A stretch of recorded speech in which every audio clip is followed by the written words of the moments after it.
Bismillahirrahmanirrahim. Assalamualaikum warahmatullahi wabarakatuh. Ini jelas belum suaranya?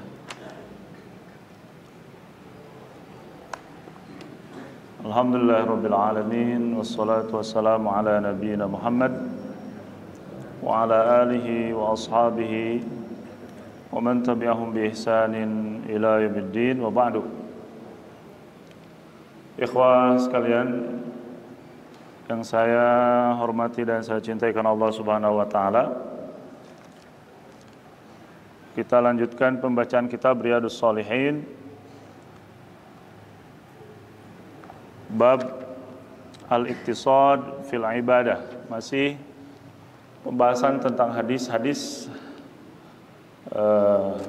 iktisad dalam beribadah, pertengahan dalam melaksanakan ibadah. Hadis yang akan kita bacakan adalah hadis nomor 153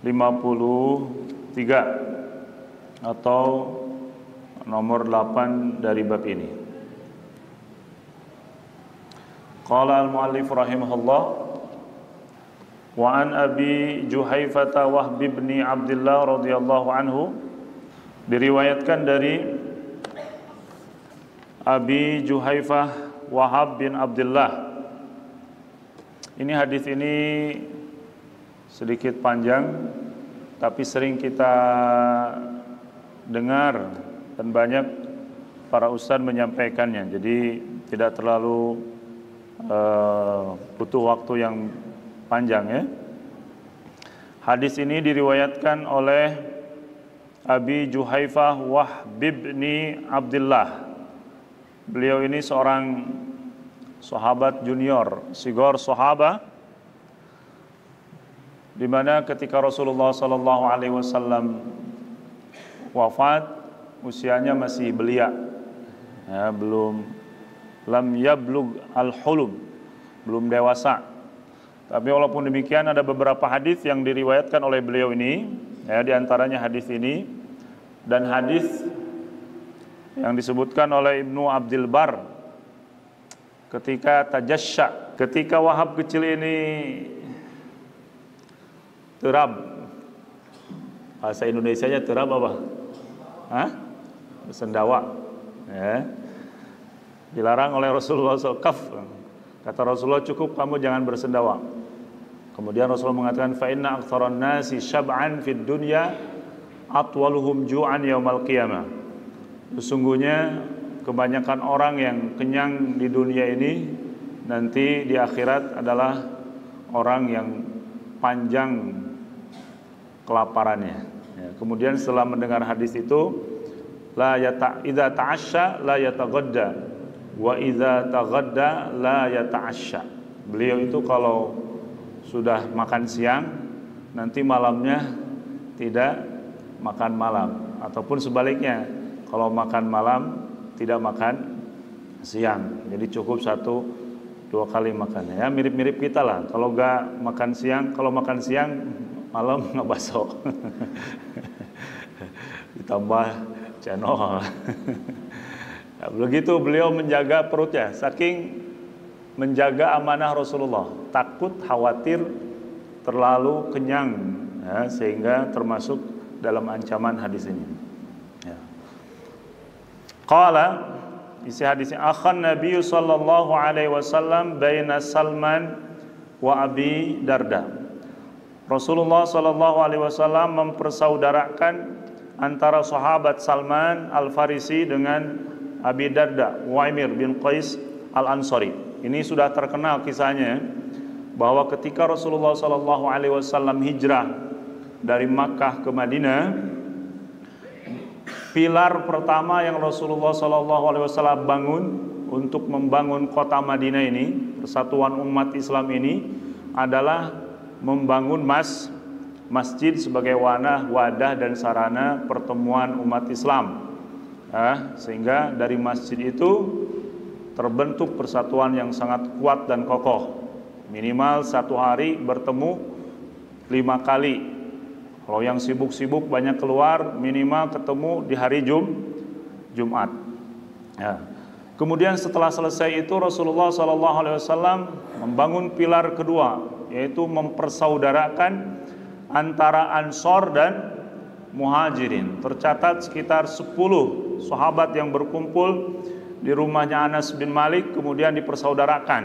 Ya, Abu Bakar disaudarakan, kemudian Umar disaudarakan, semua Hamzah disaudarakan dengan semuanya, termasuk Salman dan Abi Darda ini disaudarakan.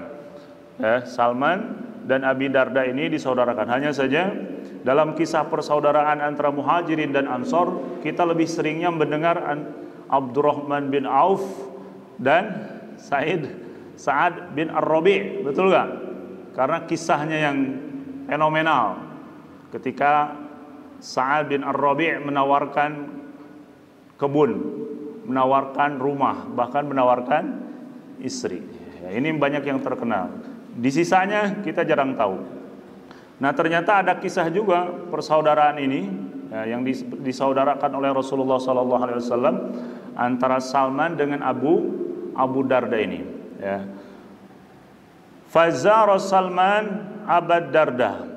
Ya, suatu hari Salman Al-Farisi berkunjung ke rumah Abu Darda. Ini persaudaraan ini bukan persaudaraan mentah-mentah. Di awal persaudaraan ini Rasulullah SAW bahkan menyatakan bahwa Muhajirin dan Ansor yang dipersaudarakan ini saling mewarisi sampai turun surah Al-Anfal, ya, wa ulul arhami ba'duhum aula min ba'din fi kitabillah.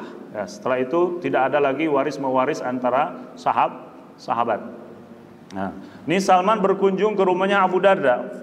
Fara'a Umma Ad-Darda, melihat istrinya Abu Darda mutabadzilatan. Mutabadzilatan itu kusut, tidak berdandan sebagaimana seorang wanita yang seharusnya berdandan ketika sudah punya suami. Pakaian kusut, kucel, kulehe, dan lain-lain. Faqala, maka Salman bertanya, "Ma sya'nuki?" Kenapa seperti ini? Ya, kenapa Anda berpenampilan seperti itu? Ini kata Al-Mubarakfuri, ini dalil bolehnya seseorang su'alul ajnabiyah, boleh bertanya kepada wanita yang asing, wanita yang bukan mahram, ya, dalam hal-hal yang memang dibutuhkan selama di sana ada maslahat dan jauh dari fitnah. Ya. Tapi kalau misalkan pertanyaannya menggoda, ya, dan lain sebagainya, itu tidak diperbolehkan. Ini ada kebutuhan. Salman bertanya, "Ma sya'nuk?" Qalat, istri Abu Darda berkata, "Akhuka Abu Darda laisa lahu haja fid dunya." Itu tuh saudaramu Abu Darda, ya, sudah tidak minat lagi dengan dunia. Ya, maksudnya ini bahasa yang halus. Maksudnya Abu Darda sudah jarang mendatangi istrinya. Faja Abu Darda. Nah, kemudian datanglah Abu Darda. Fasona alahu ta'aman. Lalu Salman Al-Farisi masak. Ya, masak. Kalau sekarang mah yang paling mudah masak apa? Masak Indomie ya saja.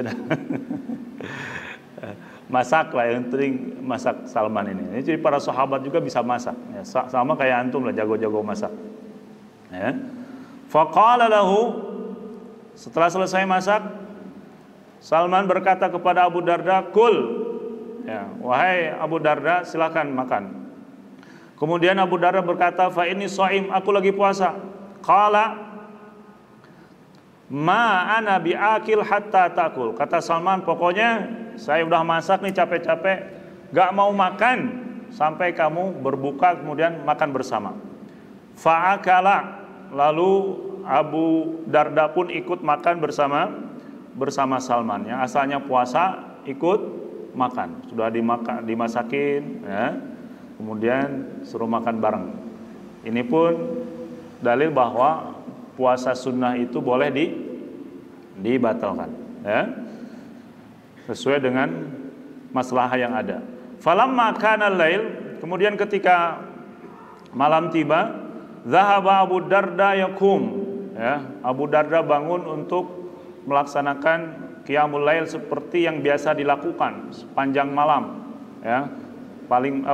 Kebanyakan malam dilakukan dengan qiyamul lail. Faqala lahu, Salman pun berkata kepadanya, nam fanam. Thumma dhahaba yakum faqala lahu nam falamma kana min akhiril lail qala Salman qum al-an fa shallaya jami'an. Jadi Abu Darda ini terbiasa melakukan qiyamul lail. Ketika mau bangun ditarik lagi sama Salman. Nanti tidur lagi, balik lagi. Ketika mau bangun ditarik lagi. Kemudian ketika akhir malam baru Salman mengajak Abu Darda untuk salat malam. Faqala lahu Salman, inna li rabbika 'alaiha haqqun, sesungguhnya kamu punya kewajiban kepada Rabbmu, kepada Allah yang harus kamu tunaikan. Wa inna li nafsika 'alaiha haqqun, dan kamu pun punya kewajiban terhadap dirimu sendiri.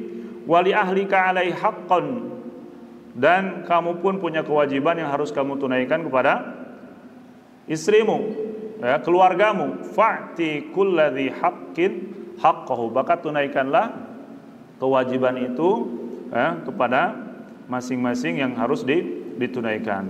Fa'atan Nabi sallallahu alaihi wasallam, setelah itu keduanya mendatangi Nabi. Fadzakara dzalika lahu, kemudian menuturkan kisah yang tadi kita sebutkan. Faqala Nabi sallallahu alaihi wasallam, shadaqa Salman, betul apa yang dilakukan oleh Salman. Jadi hadis ini menceritakan bahwa keseimbangan dalam beribadah, ya, tidak sepenuhnya kita gunakan waktu semalam tidur, semalam sholat malam, siang puasa, sehingga lupa anak dan istri, ya.